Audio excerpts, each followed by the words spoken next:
Before we begin our course, we wanted to go over some basic logistics.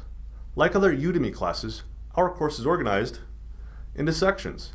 Each section will have lectures arranged under it, so the lecture is devoted to a guiding question.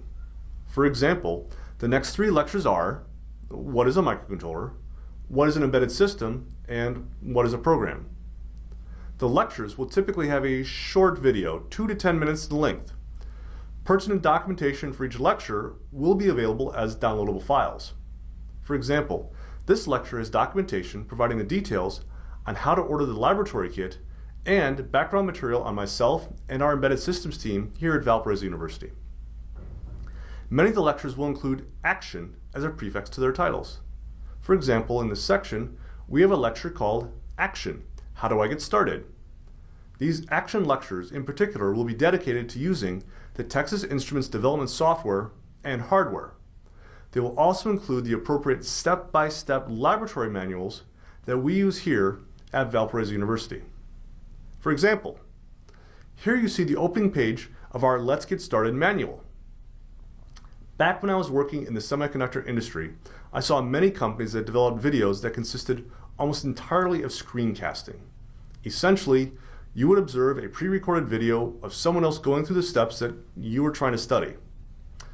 I've always found screencasting to be an extremely passive and frankly not very interesting way to learn. Therefore, over the past 15 years, I've been developing laboratory manuals like those that you will use in this class. These manuals are very, very detailed, and we have tried to cover and anticipate all the students' questions that you may have while we are developing the lab manuals. During my embedded systems classes at Valparaiso University, students will receive a brief opening lecture, similar to your videos, typically 3 to 5 minutes long. I will then turn the class over to the students to work individually or in pairs on these laboratory manuals. I can then circulate through our lecture laboratory classroom, assisting students and answering their questions while providing any additional support that they may need. Students will typically split screen their monitors with the Texas Instruments development software and the laboratory manuals so they can refer to the documentation as they work. We encourage you to do the same. Some lectures will be noted as bonus in their titles. These lectures will pop up throughout our class, and we will even add some as the course grows. The bonus sections contain material that is not necessary for a quick introduction to using a microcontroller. The bonus sections are meant for those that want a little deeper explanation into the microcontroller's operation, the features of Code Composer Studio, or some additional instructions in the C programming language. If you're interested, please try out the bonus sections. However, they are not required for any of the quizzes or other work in the course.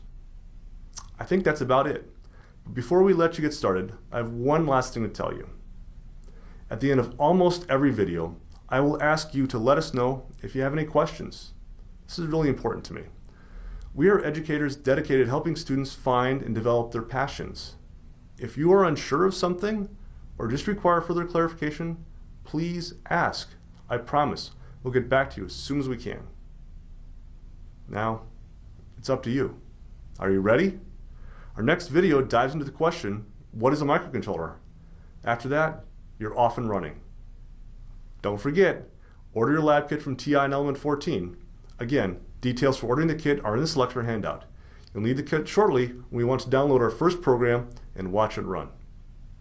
Thanks for watching, and don't forget, when you have a question, we're here when you need us. Thanks for watching.